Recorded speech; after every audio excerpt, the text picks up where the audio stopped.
नमो अर्हन्ताडं नमो सिद्धाडं नमो आयरियाडं नमो उवछायाडं नमो लोए सव्वसाहूडं मंगलम भगवान वीरो मंगलम गौतमो गणी मंगलम कुंद कुंदात्यो जैन धर्मोस्तु मंगलम सर्वमंगल्य मांगल्यम सर्वकल्याणकारकम प्रधानां सर्वधर्माणां जैनं जयतु शासनम् जैनं जयतु शासनम् जैनं जयतु शासनम् मोक्षमार्गस्य नेतारं भेत्तारं कर्मभूभृतां ज्ञातारं विश्वतत्त्वानां वन्दे तद्गुणलब्धये वन्दे तद्गुणलब्धये वन्दे तद्गुणलब्धये नमिदूणवड्डमाणं परमप्पाणं जिणं तिसुद्धेन वोच्छामिरयणसारं सायारणयारधं मीणम्। श्री रैनसार नामक एक ग्रंथ और इस पर अंतरात्मा के स्वरूप पर चर्चा करने के लिए हम सभी एकत्रित हुए हैं।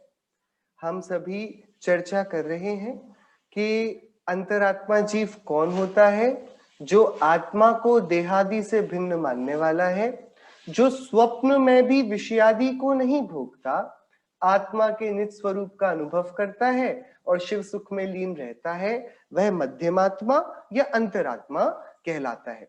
बात हम सभी ने इधर से उठाई थी कि यदि अंतरात्मा विषयादि को स्वप्न में भी नहीं चाहता, स्वप्न में भी उनसे सुख की इच्छा नहीं रखता, तो फिर वह समस्त विषय सुखों को त्याग क्यों नहीं देता? अभी तक क्यों गृहस्थ बना हुआ है, क्यों अविरति बना हुआ है, क्यों देश विरति बना हुआ है? वह सकल विरति महाव्रति बन जाए ना, सकल संयम को ग्रहण कर ले।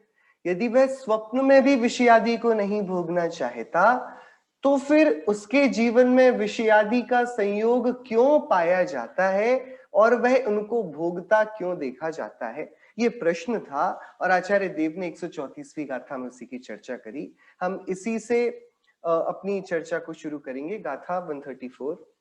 मलमुत्त घड़व चिरम वासिद दुर्वासनम न मुंचेदी पक्खालिदसमत् सम्मत जलो यणाणमियेण पुण्योवी। यह जीव सम्यक् रूपी जल से धोने पर, से प्रक्षालित किए जाने पर और ज्ञानामृत से पूर्ण होने पर भी, ज्ञान से भरा होने पर भी, चैतन्य रस से लबालब पूर्ण होने पर भी, चिरम वासिद चिरकाल से दुर्वासित मलमूत्र से भरे हुए घड़े के समान दुर्वासना को नहीं छोड़ता। देखिए आचार्य देव ने ऐसा ही एक बहुत जुगुप्सा को उत्पन्न कर देने वाला उदाहरण पूर्व में बहिरात्मा के स्वरूप में दिया था। उन्होंने बोला था जैसे विष्टा में उत्पन्न हुआ कीड़ा विष्टा में ही अपना पूरे जीवन की सफलता मान लेता है, ऐसे इंद्रिय विषयों में उत्पन्न हुआ अज्ञानी बहिरात्मा इंद्रिय विषयों की प्राप्ति में ही जीवन की सफलता मानता है। वो बहिरात्मा के प्रसंग में उदाहरण था विष्टा का, अपवित्र पदार्थ का, अशुचि पदार्थ का, जिसको ग्रहण, जिसको देखने में ही हमको ग्लानि हो जाए। आचार्य देव वैसा ही उदाहरण अब अंतरात्मा के में इस प्रश्न का उत्तर देने के लिए दे रहे हैं कि तुम ये मत मानना कि थोड़े से अभ्यास से, थोड़े से शास्त्र के परिचय से, थोड़ी सी गुरु की आज्ञा के पालन से, थोड़े से चिदानंद चैतन्य देव का भेद ज्ञान पूर्वक आत्मानुभूति रस को पी लेने से हम बहुत अपने आप को सुरक्षित कर पाएंगे। आचार्य देव क्या कह रहे हैं? जैसे कोई वस्तु, कोई घड़ा, कोई पात्र अनादि काल से, चिरकाल से, लंबे समय से मलमूत्र से भरा हुआ हो और फिर उसकी गंदगी को साफ कर दिया जावे, तो गंदगी निकल जाने पर भी साफ किए जाने पर भी वह अपनी दुर्गंध को नहीं छोड़ता लंबे समय तक। ऐसे ही जिसने आत्मा का और शरीर का भेद विज्ञान कर लिया है, जिसने 7 तत्वों के स्वरूप का भली भांति यथा योग्य तत्वार्थ श्रद्धान किया है, जिसने सच्चे देवशास्त्र गुरु को पहचाना है, 6 अनायतन 3 मूर्ताओं को जिसने छोड़ दिया है, 8 मद और 8 दोष जिसके जीवन से चले गए हैं, ऐसा आत्मार्थी जीव भी क्योंकि नवीन बना है ज्ञानी और पूर्व में अज्ञानता से ही पोषित किया करता था अपने आप को, वह वर्तमान में क्या किया करता है? वर्तमान में ज्ञानी होने पर भी उसको ये बड़ा डर है, वो सुरक्षित नहीं है। उसकी परिणति में अभी भी तीव्र कषायों का ये जो विष है, पता नहीं कब घुलकर उसको दुर्वासनाओं को उत्पन्न करा दे, 5 इंद्रियों के प्रति की उसकी रति, उसके प्रेम को उत्पन्न करा दे। यही आचार्य पूज्यपाद देव ने श्री समाधि तंत्र ग्रंथ की 45वीं गाथा में लिया, जिसकी थोड़ी चर्चा हमने कल करी थी। हम इसको वापस पढ़कर देखते हैं। गाथा 45 क्या है? जानन्नप्यात्मनस्तत्त्वं विविक्तं भावयन्नपि पूर्व विभ्रम संस्कारात् भ्रांति भूयोपि गच्छति।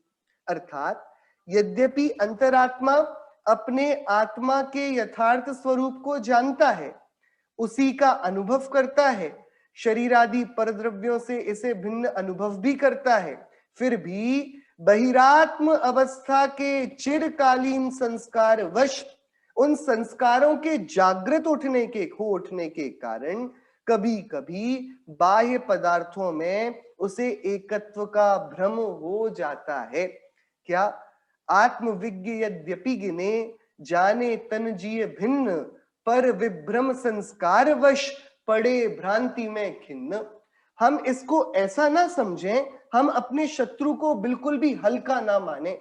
हम ये ना समझें कि हमारा जितना पुरुषार्थ है, जितना व्यक्तिगत हम आत्मार्थ का कार्य करते हैं, पूजन, भक्ति, स्वाध्याय, आराधना के द्वारा, ये जितना भी हम करते हैं, ये हमारे लिए एक बहुत बड़ा कवच बना देगा और हमारे अंदर में वैराग्य की हिलोरें आएंगी। हम सारे ही बंधनों को तोड़ते चले जाएंगे, महाव्रतों का हमारे जीवन में ग्रहण हो जाएगा और हम आत्मोत्थान के पथ पर बहुत द्रुत गति से पग रखने लगेंगे।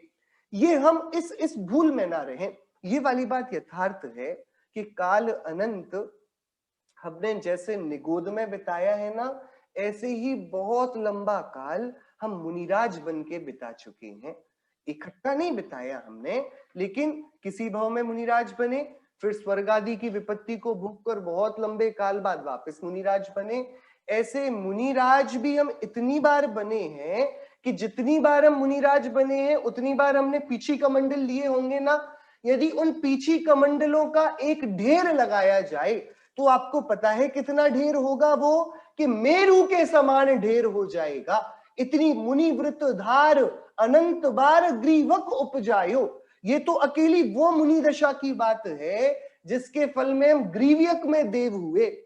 बाकी जिसके फल में हम अन्य देव हुए या जिसके फल में हम निगोद भी चले गए, ऐसी वाली बातें भी अनंत बार बनी हैं। ये भाव पाहुड़ ग्रंथ की आचार्य कुंदकुंद देव की मूल गाथा है कि ये जीव कितनी बार मुनिराज बना, कि अरे इतनी बार कि यदि इसके हर बार के पिछी कमंडलों को इकट्ठा किया जाए तो ढेर होवे मेरू सम, मेरू के जितना ढेर बन जाएगा। तो बात विचार की क्या है कि देखो हमने कितनी बार घर बार के राग का त्याग करके महाव्रतों को अंगीकार कर बहुत ऊंचा परिश्रम, बहुत ऊंचा पुरुषार्थ किया है। हमारी भावनाएं तब भी निर्मल हुई होंगी। हम 5 महाव्रत कोई क्रूर बुद्धि से नहीं लेता। हम एक छोटा सा भी व्रत ग्रहण करते हैं ना जीवन में, हम बहुत पवित्र भावनाओं से ग्रहण करते हैं। हम में से कोई भी क्रोध को, मान को, माया को, लोभ को नहीं ग्रहण करना चाहता। हाँ, संस्कारवश वे अनायास ही अतिक्रमण कर बैठते हैं हमारी चेतना में, हमारी भावनाओं में, वो एक अलग बात है। लेकिन आप में से कौन ऐसा है कि अपने को टारगेट देता है कि भैया क्रोध करना है, नहीं नहीं थोड़ा घमंड कम हो रहा है, घमंड अच्छे से करके दिखाएंगे? कि हम में से कोई भी कोई भी आत्मा क्रोध को, मान को, माया को, लोभ को अच्छा नहीं मानता, चाहे वह सही बात समझने वाला हो अथवा ना हो। क्रोधी, मानी, लोभी और मायाचारी जीव को ना तो कोई पसंद करता है, ना ही इन चार बातों का कोई आदर ही किया करता है। ये तो बड़ी एकदम सरल बात है। कभी कभी हमारे साथ ऐसा भी हुआ कि हमारी अंतर परिणति इतनी विशुद्धि के स्तर पर ऊपर बैठ गई थी कि हमने समस्त पापों का बुद्धिपूर्वक त्याग ले महाव्रतों को ग्रहण किया। क्या नाम है महाव्रतों के? अहिंसा महाव्रत, सत्य महाव्रत, अचौर्य महाव्रत, ब्रह्मचर्य महाव्रत, परिग्रह त्याग महाव्रत। ये महाव्रत लिए हमने 5 इंद्रियों पर विजय प्राप्त करी। हमने 5 समितियों से मन वचन काय की प्रवृत्ति को सीमित किया। हमने 7 विशेष गुणों से अपने जीवन को सजाया। हमने इस प्रकार 28 मूल गुणों से बहुत बार, अनंत बार अपने जीवन को अलंकृत किया। देव कह रहे हैं ये जो हम मुनिराज बन के भी आ गए हैं ना, और आज हमको इस बात पर आश्चर्य है कि हम कभी मुनिराज भी बने होंगे, ये वाली बात इसी को बताती है कि देखो कषायों का संस्कार कितना गहरा है। पूर्व में जिन परिणामों की अत्यंत भर्त्सना करके हम सभी सबको छोड़कर निर्ग्रंथ पथ पर बढ़ गए थे, आज हमें उस निर्ग्रंथ पथ की स्मृति भी नहीं है। हम जानते ही नहीं कि क्या किया हमने अपने जीवन में अच्छा। हमें आश्चर्य लगता है, अरे कोई नग्न होकर इतनी ठंड में, इतनी गर्मी में, इतनी बारिश में, बिना भोजन के मिलते हुए भी कैसे अपने जीवन को जी लेता है। हम इस तथ्य को भूल जाते हैं कि भैया हम सभी ने अनंत बार ये वाले पद को प्राप्त किया है। लेकिन आज भी हम सभी एकदम ऐसे निरे क्यों बैठे हुए हैं, जैसे हमने कभी जीवन में धर्म ही ना किया हो? आचार्य देव उसका उत्तर दे रहे हैं। हम सभी ने पुरुषार्थ जब हमें पूर्णता पर ले जाता, उसके पहले ही झंडा गाड़ दिया कि हमने करने योग्य कार्य कर लिया है। हमारा लक्ष्य पूर्णता का नहीं रहा, अपूर्णता का रहा। हमने सोचा एक बार नग्न दिगंबर दीक्षा ले लेंगे, काम हो जाएगा। हमने सोचा एक बार हम ग्रंथों का स्वाध्याय कर लेंगे, काम हो जाएगा। हमने सोचा एक बार तीर्थ यात्रा कर लेंगे या विधान कर लेंगे या पूजन कर लेंगे, इतना काफी है। हमने सोचा एक बार परम दिगंबर निर्ग्रंथ मुनिराजों को आहार दे देंगे, उनकी वैयावृत्ति सेवा कर लेंगे, काम हो जाएगा। हमने छोटे छोटे टारगेट अपने आप को दिए। हमने कभी ये नहीं सोचा कि हमारे अनंत चतुष्टय प्रकट हो तब काम होगा। जब हमारे 8 गुण प्रकट होंगे ना जो सिद्धों के होते हैं, तब कार्य होगा। जब मैं पूर्ण शुद्धात्म चिदानंद घन जैसा हूं, वैसा पूरा प्रकट होऊंगा, तब मेरा काम होगा। कि पूर्णता का लक्ष्य जिसने नहीं बनाया और कुछ करके बहुत कर लिया, ऐसी भ्रांति जिसे हो गई, आचार्य कुन देव कहते हैं उसके कषायों की, विषयों के प्रति की आसक्ति की, उसकी दुर्वासना उसके अंतस्थल में घात लगाए बैठी रहती है। तो यहां समझने की बात यह है, ज्ञानियों के जीवन में भी ज्ञान पद से च्युत हो जाना संभवता है। ऊपर श्रेणियों का आरोहण करके भी मुनिराज गिरकर अज्ञान मिथ्यात्व दशा में आ सकते हैं, ये संभावना है। तो हम सभी को तो एक एक कदम फूंक फूंक कर रखने जैसा है। हमारे जीवन में, हमारे विचारों में, इच्छाओं में, जागृति में, वृत्ति में बहुत बहुत सावधानी की आवश्यकता है।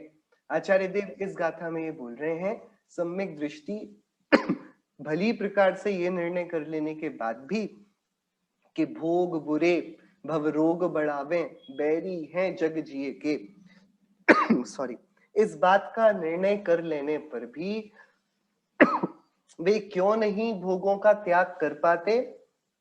कारण एकदम सरल है, क्योंकि अनादि की दुर्वासित जो दुर्वासना है उसको वे छोड़ नहीं पाते। हमारे अंदर जो कषायों के संस्कार हैं वे तत्काल नहीं जाते, और इसी कारण सत्संगति का, गुरु की छाया में रहने का जिनागम में विधान है। गुरु की छाया से दूर, चर्चा संग्रह हमने कल हम सभी ने पढ़ा था ना उसमें बहुत सारे प्रश्न हैं, बहुत गजब गजब के। हम सभी को वो पढ़नी चाहिए। आप लोग एकदम सरल सरल प्रश्न उत्तर हैं उसमें और पढ़ने जैसे हैं। उसमें प्रश्न किया कि भैया जिनदेव के दर्शन के बिना भोजन करना चाहिए कि नहीं करना चाहिए। तो उसमें बोला कि जो जिनदेव के दर्शन के बिना भोजन करे वो जैनी ही नहीं है। उसने कषायों को जीतने का कुछ लक्ष्य ही नहीं बनाया। ऐसे नाना प्रकार। तो फिर हमको तत्काल प्रश्न हुआ कि भैया हमारे तो नगर में ही जिन मंदिर ना हो तो क्या करें, कि वो अब मजबूरी है, अब है ही नहीं तो क्या करोगे। वो बात बदल गई। जब परिस्थितियां बदलती हैं तो बात पूरी बदल जाती है। लेकिन जिसके उपलब्ध है वह प्रसंग, उसके बाद भी वह प्रमाद की वृत्ति करे तो वह किसका चिन्ह है, किसका सूचक है कि उसका हृदय मानो जो अनादि से मलमूत्र तुल्य ये विषय कषाय की भावनाएं हृदय में संस्कार का घात लगाए बैठी थी, उन्हीं के तीव्र दुर्गंध से भरा हुआ है। हम सभी को रोज बोलते हैं ना 6 आवश्यक करने चाहिए, देव पूजा, गुरुपास्ती, स्वाध्याय, संयम, तप, ध्यान, तप, दान। ये सब क्यों करने चाहिए?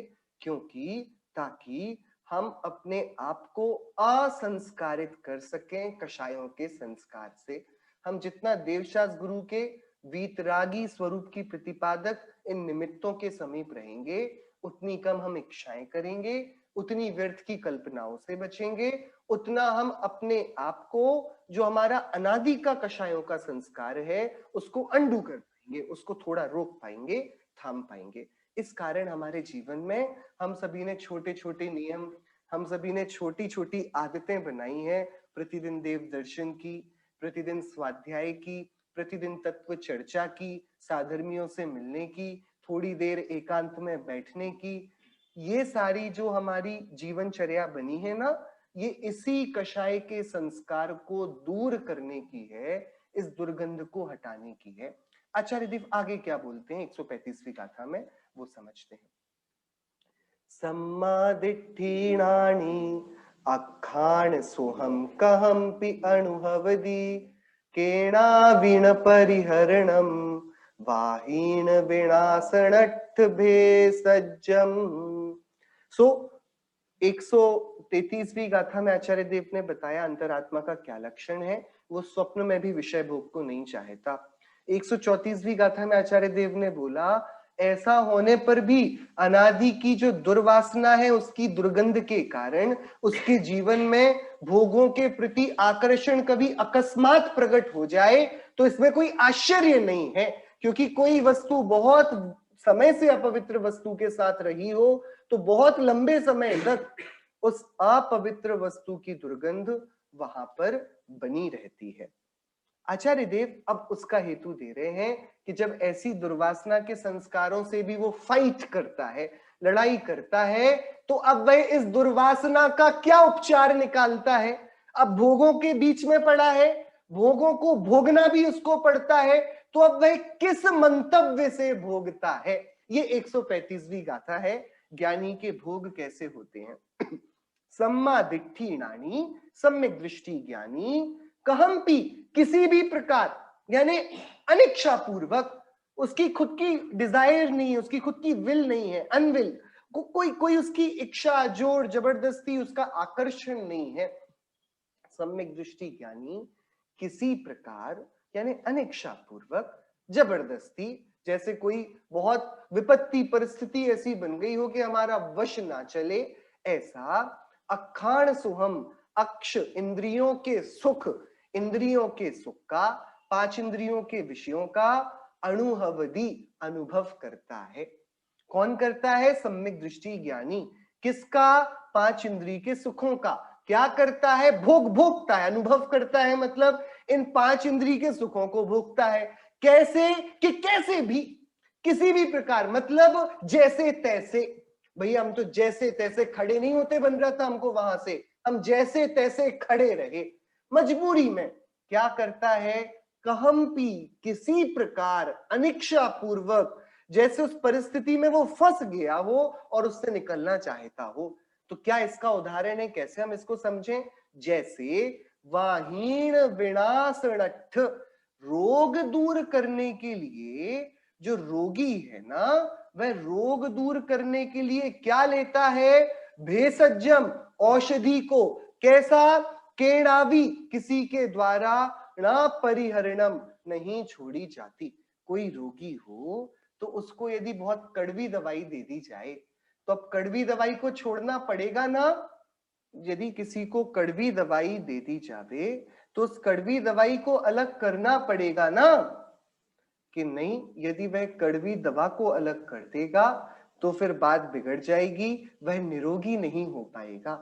ऐसे ही जैसे उसको संसार में अनादि से इच्छाओं का रोग लगा था और इच्छाओं के रोग को दूर करने के लिए वो विषय की औषधि लिया करता था, थी विपरीत औषधि, लेकिन अभी भी थोड़ा थोड़ा तो रोगी है ना, अभी तो पूर्व सर्वसंग का त्यागी नहीं हुआ ना।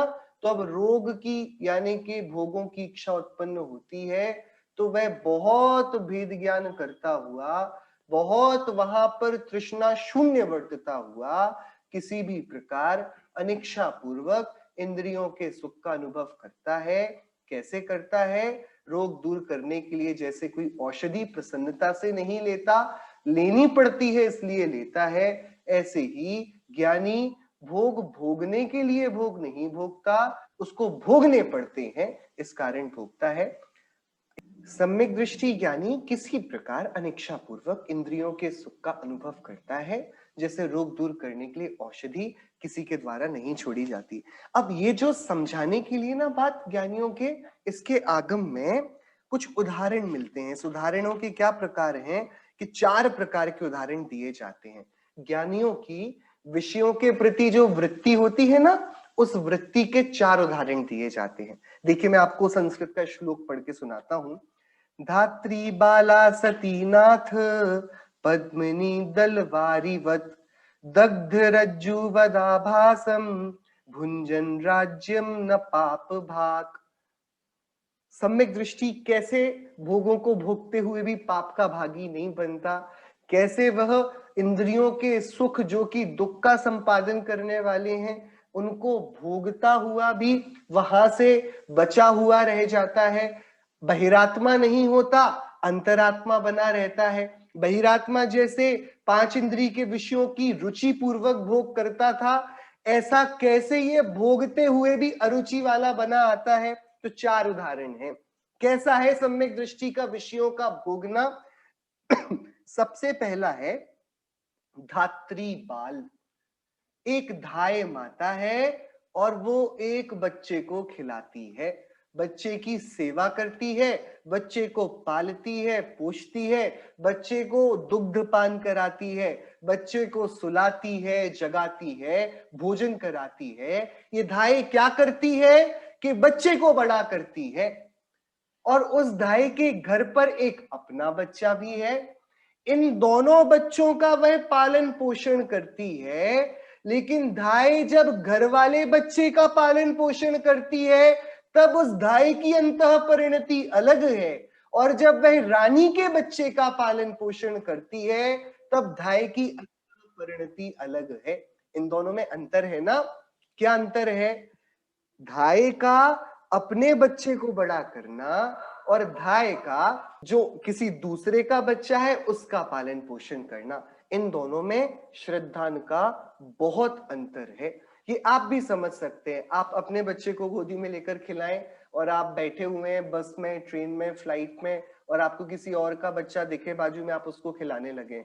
इन दोनों में खिलाने की तो क्रिया एक सी है, लेकिन इन दोनों में भावनाओं के स्तर में कितना जमीन आसमान का फर्क है। अचानक से जिस दूसरे बच्चे को आप खिला रहे हैं वो रोने लगे, आप तुरंत उसको उसकी माता को दे देते, भैया सॉरी मुझे नहीं पता क्या हुआ, और अब आपको वैसी पीड़ा नहीं होती जैसे यदि आपका बच्चा वहां पर हो जाता। ऐसे यदि आप अपने सामान को देखें और एक दूसरी जगह आप गए हैं, किसी होटल के रूम में गए हैं, वहां के सामान को देखें, इन दोनों के सामान का वहां के भी बेड पर, बेडशीट पर, ब्लैंकेट्स में सोते हैं, और अपने रूम पर भी बेड्स पर, बेडशीट पर, ब्लैंकेट्स में सोते हैं, राइट? लेकिन इन दोनों में यदि यहाँ पर उस सामान में कुछ आपके ही कारण फट जाए, कुछ अलग हो जाए, तो आपको अलग प्रकार की पीड़ा है, और यदि घर पर वह कार्य हो जाए तो आपका श्रद्धान एकदम अलग है। देखो, तो अब वहां पर उस वस्तु को प्राप्त करते हुए भी हम प्राप्त नहीं करते, उसको भोगते हुए भी अपना मानकर नहीं भोगते। ये जो अपना ना मानने का, उससे ना जुड़कर भोगने का श्रद्धान है ना, ये अंतरात्मपने का है। और जो उसके एकत्व ममत्व से उसके साथ जुड़ने का श्रद्धान है, ये बहिरात्मा का है। पहला उदाहरण हुआ धात्रीबाल। दूसरा उदाहरण हुआ असतीनाथ। ये वाला उदाहरण पुराने, मतलब ये मूल संस्कृत और प्राकृत की कथाओं के उदाहरण है। तो पहले धाय माता का चलता था बहुत प्रचलन, तो वो था। दूसरा असतीनाथ, मतलब यदि जैसे कि पवनंजय को हो गया था अंजना के प्रति कि अरे इसने मेरे सामने पर पुरुष की प्रशंसा सुन ली, और मेरी दूसरी दासी दूसरे राजकुमार की प्रशंसा करती है, और मेरे इसने कुछ भी नहीं बोला, इसने चुपचाप उस राजा की प्रशंसा सुन ली राजकुमार की। तो देखो पवनंजय को बुरा लग गया। बुरा लग गया तो अब देखो शादी तो हुई है, लेकिन बताओ असतीनाथ, इसका सामान्य अर्थ तो ये तो हमने एक समझने के लिए उदाहरण लिया। यदि किसी पुरुष को, यदि अपनी, दोनों में चलेगा, पुरुष को या स्त्री को अपने साथी पर उसके चरित्र पर संशय हो जाए, तो उसके साथ रहता हुआ भी वह नहीं रहता। ये जो अंतर का श्रद्धान है, ये असतीनाथ। ऐसा ही इंद्रियों के साथ वर्तता होने पर भी ज्ञानी का इंद्रियों से सुख मिलेगा, इंद्रियों के विषयों में हम विश्वास कर सकते हैं, इस पर हम भरोसा कर सकते हैं, ये वाला श्रद्धान उसका गायब हो जाता है। तीसरा उदाहरण आता है कमलिनी पत्र का। कमलिनी पत्र पर, यानी कमल के पत्ते पर पानी की बूंद गिर जाए तो पानी की बूंद पत्ते पर है लेकिन पत्ता भीगता नहीं। ऐसे ही ज्ञानी के नाना प्रकार के उदय आने पर भी, अंतरात्मा के नाना प्रकार के विषय प्रसंग बनने पर भी वह उन विषयों के प्रसंग में अप्रभावी रहता है। होकर सुख में मग्न न फूलें, दुख में कभी न घबरावें। यानी जन्म में मरण में, दान में लाभ में, हानि में, रोग में अनिरोगता में, गरीबी में अमीरी में, सुंदरता में कुरूपता में, किसी भी दशा में अंतरात्मा बाह्य संयोगों से अपने को दुखी नहीं देखता। होता है रोग उसी को होता है, वेदना उसी को होती है, पुण्य का उदय उसी के होता है, पाप का उदय उसी के होता है, लेकिन उससे अपने को सुखी या दुखी वो देखता नहीं। जैसे बूंद गिरती है पत्ते पर कमलनी के, लेकिन उससे कमलनी गीली होती नहीं। ये तीसरा उदाहरण है। और चौथा उदाहरण है जली हुई रस्सी, रज्जू जो जली हुई है। कि जली हुई रस्सी कैसी दिखती है रखी हुई हो, कि दिखती तो एकदम स्ट्रॉन्ग कि अब भी इसको उठा लेंगे और अपन को जो बांधना है बांध लेंगे। तो बाहर से तो कैसा दिख रहा है कि भैया ये रस्सी पड़ी हुई है जिसको हम बांधने के लिए प्रयोग में ले सकते हैं, पर जैसे ही उसको उठाने जाएं तो हाथ में धूल, हाथ में राख हाथ लगती है। मतलब दिखती तो है रस्सी लेकिन वह रस्सी नहीं। ऐसे ही ज्ञानी दिखते तो है भोगों को भोगते हुए, जुड़े हुए, बहुत लोभ में आशा में पड़े हुए, विषय कषाय के अधीन, लेकिन जैसे दिखते हैं उतना उनका कषाय बल, उतनी स्ट्रेंथ वाला, उतनी ताकत वाला बचा नहीं। जिस प्रकार धाय बालक का लालन पालन करती हुई उसे अपना बालक नहीं मानती, जिस प्रकार पुरुष अपनी दुष्चरित्र स्त्री से संबंध रखता हुआ भी उससे विरक्त रहता है, जिस प्रकार कमलिनी के पत्र पर पड़ा हुआ पानी उस पर रहता हुआ भी उससे भिन्न रहता है, और जली हुई रस्सी जिस प्रकार ऊपर से भांज को लिए हुए दिखती है परंतु भीतर में अत्यंत निर्बल रहती है, इसी प्रकार सम्यक दृष्टि जीव इंद्रिय सुखों का उपभोग करता हुआ भी अंतरंग में आसक्त नहीं होता, अतः भोगों को भोगता हुआ भी बहिरात्मा नहीं बनता, पापी नहीं कहलाता। और समय सार ग्रंथ में इसके लिए बोला कि ज्ञानी के भोग निर्जरा के कारण है। तो हम ये वाली बात समझ लें, भोग तो बंध के ही कारण होंगे। विषयों को भोगने का जो परिणाम है वो कषाय का परिणाम है। राग द्वेष की दोनों की वृत्ति, चाहे पंच परमेष्टि की भक्ति हो, वह प्रशस्त बंध करती है। जीवन में व्रतों का आचरण हो, संयम का पालन हो, ये प्रशस्त बंध करते हैं। और चाहे 5 पापों के परिणाम हो, विषयों को भोगने के परिणाम हो, ये द्वेष रूप है, ये भी पाप बंध करते हैं। तो ये दोनों बंध के ही कारण है। भगवान की भक्ति हो, धर्म का विकल्पात्मक आचरण हो, अथवा 5 पाप, 7 व्यसन, 4 कषायों की प्रवृत्ति हो, ये दोनों बंध ही करते हैं। एक प्रशस्त बंध पुण्य कर्म का बंध कराते हैं, एक अप्रशस्त बंध पाप कर्मों का बंध कराते हैं। इन दोनों से निर्जरा का कोई लेना देना नहीं। लेकिन अध्यात्म में जब ये चर्चा को उठाया गया, तब ये देखा गया सम्यक दृष्टि भोगों को भोगता हुआ भी उन कर्मों से नहीं बंधता जिनसे अज्ञानी भोगों को भोगते भोगते बंध जाता है। क्या कारण है? इसका कारण ये है उसके निरंतर ज्ञान चेतना, भेद ज्ञान की जागृति बनी हुई है, उसके मिथ्यात्व नहीं है, तो मिथ्यात्व संबंधी आश्रव का उसके अभाव है। दर्शन मोहिनी आदि कर्मों का उसके जो मित्र साथी सगे हैं, उन कर्मों के पूरे परिवार का उसके अंतरंग में आगमन निषिद्ध है। इस कारण वह सम्यक दृष्टि भोगों को भोगते समय भी भेद ज्ञान वाला, ज्ञान चेतना वाला होने से अत्यंत आसक्त न वर्तता हुआ, जितना राग है, जितना द्वेष है, उतना तो कर्मों से बंधता है, और जितनी उसकी वीतराग परिणति है, नेह कषाय अवस्था है, जितना उसकी जागृति है, उतना वह सत्ता में रहे हुए कर्मों का निर्जरित करना करता है, उनका आगमन रोकता है, आश्रव रोकता है। इस कारण आचार्य कुंद देव ने यहाँ पर शब्द लिया, सम्यक दृष्टि ज्ञानी इंद्रियों के सुख का अनुभव करता है, पर कैसे? ऐसे जैसे ना चाहते हुए भी रोग दूर करने पर औषधि लेनी पड़ती है, ऐसे ही राग के उदय पर ना चाहते हुए भी उदय में विचरने वाला सम्यक दृष्टि जीव यदि अपनी परिणति को हाथ से बाहर जाता देखता है, तो वहां चैतन्यता को संभाल लेता है। राग आदि में जो उसकी परिणति वर्तती है, 5 इंद्रिय के सुखों के अनुभव की, वो किया करता है। 3 बातें होगी। अब अंतरात्मा का अगला स्थल, गाथा 136। किम बहुना हो तजि बही रप्पस रूवाणी सयल भावाणी भजि मज्जिम परमप्पा वत्थु सरुवाणी भावाणी। अंतरात्मा जो आत्मा की सेवा करे, स्वप्न में भी पर द्रव्य से सुख ना चाहे, आत्मा की भावना अथवा तत्व विचार या आत्माधीन सुख का अनुभव ये ही किया करे। हाँ, उसके विषयों का भोग पाया जाएगा, लेकिन वह अनासक्त होकर भोगेगा। ऐसा होने पर भी उसका दोष नहीं है। अनादि से जो दुर्वासना के संस्कारों में उसकी परिणति पगी हुई थी, इस कारण उसको अस्थिरता जन्य परिणाम आते हैं। ऐसा होने पर भी आचार्य देव पूरी स्थिति को स्पष्ट बोल रहे हैं। अंतरात्मा कौन होता है? आत्मा को उपादेय मानता है, शरीर को जड़ मानता है, चैतन्य आत्मा को अपना उपादेय देखने वाला स्वरूप मानता है। भोगों के प्रति सुख की उसकी बिल्कुल भी वृत्ति नहीं है।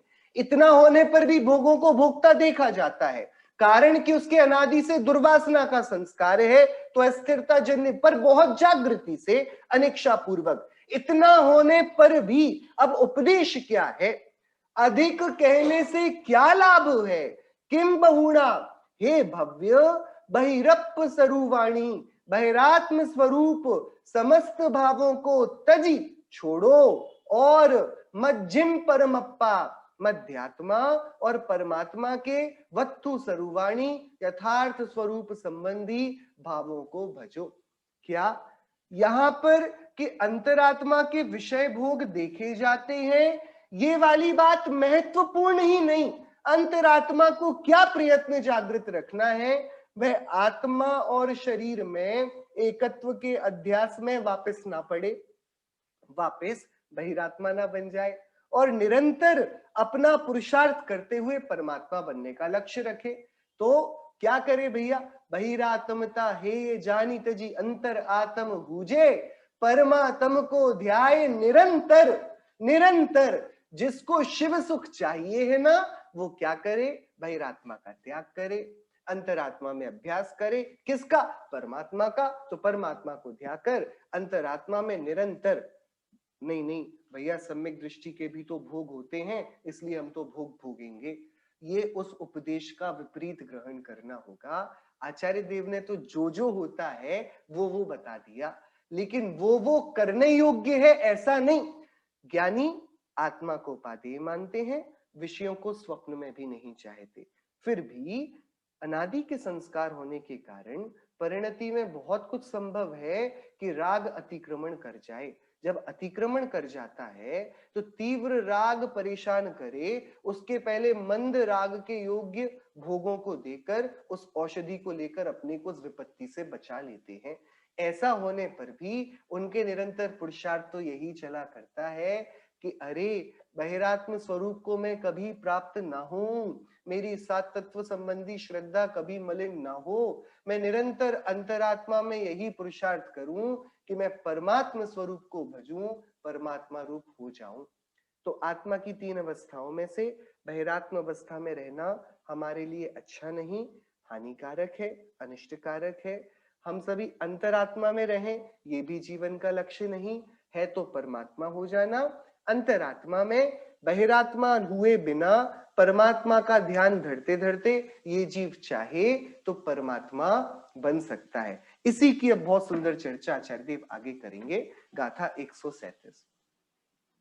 चौगदि संसार गमन कारण भूतानि दुख हे दूणी, ताणी हवे बहिरप्पा वत्थु सरुवाणी भावाणी। बहिरात्मा के वस्तु स्वरूप संबंधी जो भाव हैं वे सब चतुर्गति रूप संसार परिभ्रमण के कारण हैं और दुख के कारण होते हैं। ये जो 137वीं और 138वीं गाथाएं हैं ये एक्चुअल में युग्म है, हम दोनों को साथ में पढ़ेंगे। आचार्य देव आप कंट्रास्ट, हमको कंपैरेटिव स्टडी कराएंगे। एक बार 138वीं गाथा भी पढ़ेंगे हम। मोक्ष गदिमण कारण भूदाणी पसत पुण्य हे दूणी, ताणी हवे दुभिहप्पा वत्थु सरुवाणी भावाणी।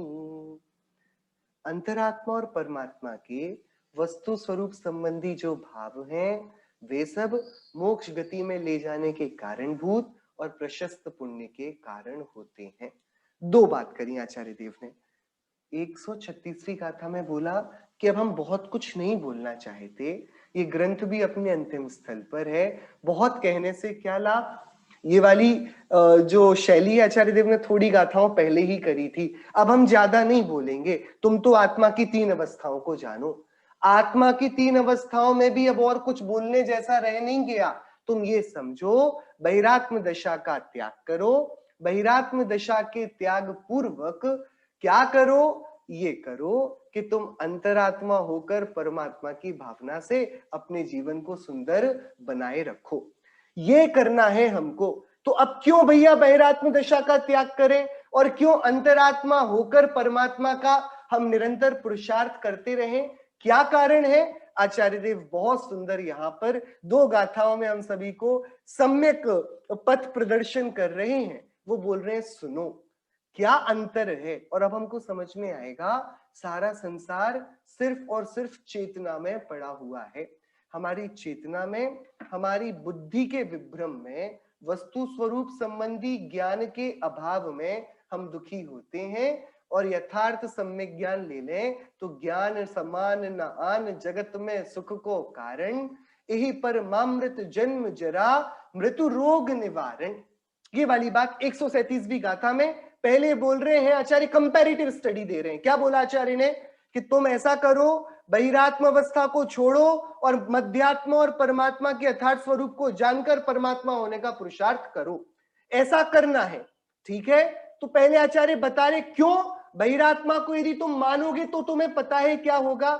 देखिए आचार्य देव क्या बता रहे हैं, क्या करना है। बहिरात्मा के स्वरूप में क्या विपत्ति पड़ती है, क्या दिक्कत आ जाती, क्या बोल रहे हैं आचार्य देव। आचार्य देव बोल रहे हैं देखो, चौगदी संसार गमन कारण भूदानी दुख हे दूणी, ताणी हवे बहिरप्पा वत्तु सरुवाणी भावाणी। बहिरप्पा वत्तु सरुवाणी भावाणी, बहिरात्मा के वस्तु स्वरूप के संबंध में जो विचार है, बहिरात्मा का जो बिलीफ सिस्टम है, वो जो मानकर इस संसार में जीता है, बहिरात्मा के जो मंतव्य है, उसकी जो लाइफ की फिलॉसफी है, वो जिस हिसाब से जीवन को देखता है, वो पता है उस हिसाब से क्या होता है। बहिरप्पा वत्तु सरुवाणी भावाणी, बहिरात्मा के वस्तु स्वरूप संबंधी जो श्रद्धान है, जो भाव है, जो परिणाम है, जो उसकी दुनिया की समझ है, वे क्या करते हैं पता है। तानी वे सभी चौगदी संसार गमन कारण भूदानी, चतुर्गति रूप संसार परिभ्रमण के कारण है, और दुख है दूनी, दुख के कारण होते हैं। हम थोड़ा इस पर विचार करके इस गाथा पर हम आज आराम से तसल्ली से एकांत पर बैठकर भी विचार बाद में करेंगे।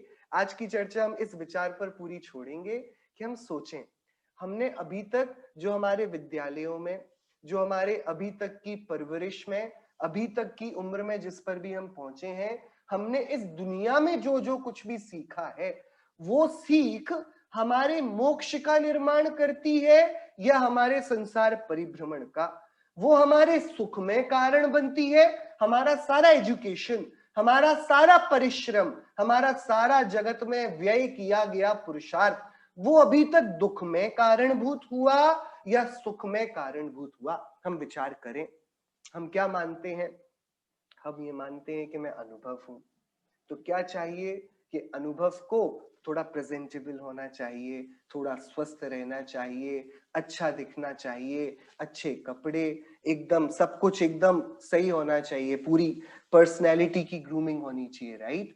फिर उसके पास अच्छा घर होना चाहिए, अच्छी कार होनी चाहिए, उसके पास अच्छा भोजन, अच्छे डॉक्टर्स, अच्छे फ्रेंड्स, अच्छे लॉयर्स, अच्छी संगति, अच्छे इंस्टीट्यूशंस, वो हर एक अच्छी वस्तु से जुड़ा होना चाहिए। एक आइडेंटिटी हमने खड़ी करी कि मैं कौन हूं, कि मैं अनुभव हूं, और मैंने इस आइडेंटिटी के चारों तरफ एक ऐसी दुनिया की परिकल्पना करी जो इस आइडेंटिटी को आकर्षक बनाएगा, इसको एकदम ऐसा बनाएगा जो सबसे अच्छा हो, देखकर जिसका प्रभाव छूटे।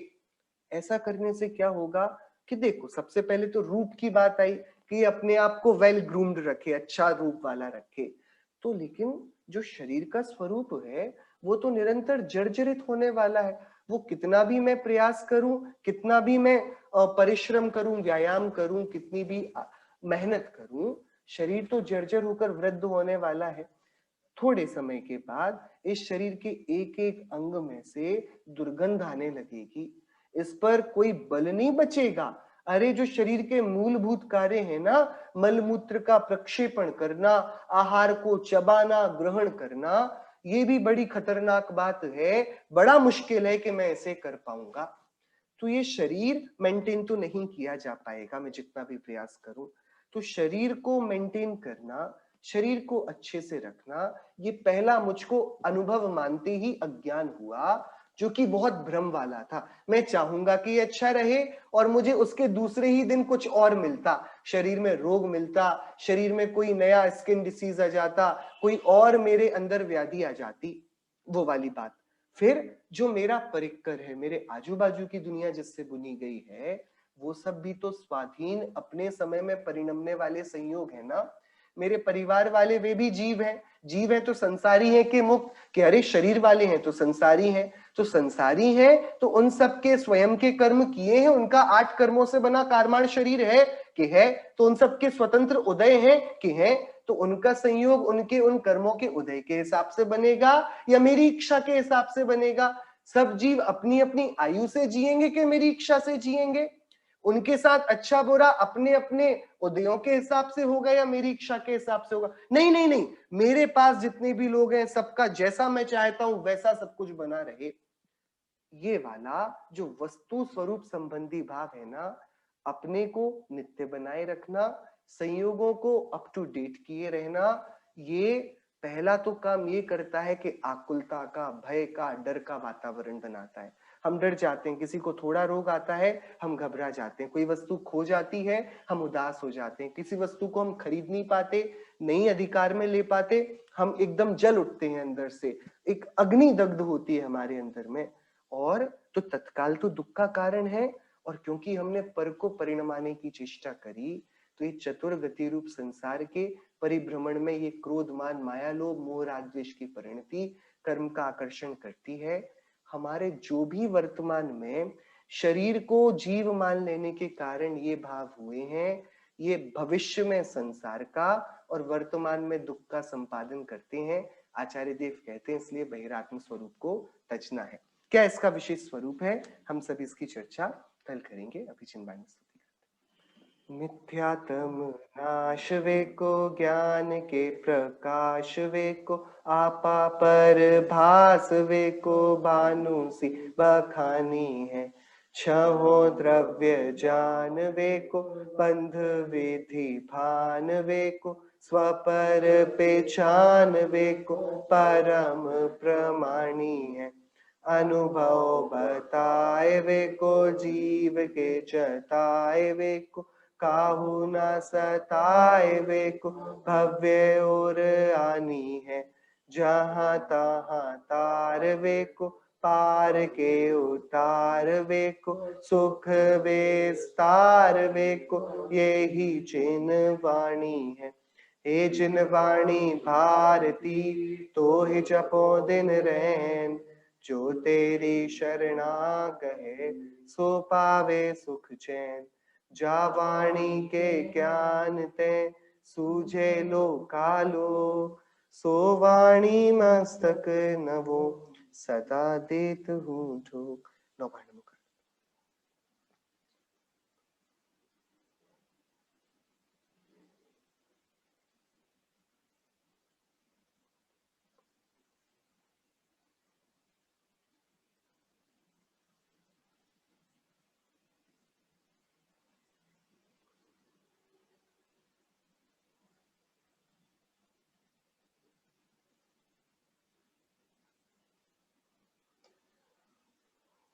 अंतर्मुख मुद्रावन सर्व जनेन्द्र भगवंतों की जय हो। द्वादशांग में जिनवाणी माता की जय हो।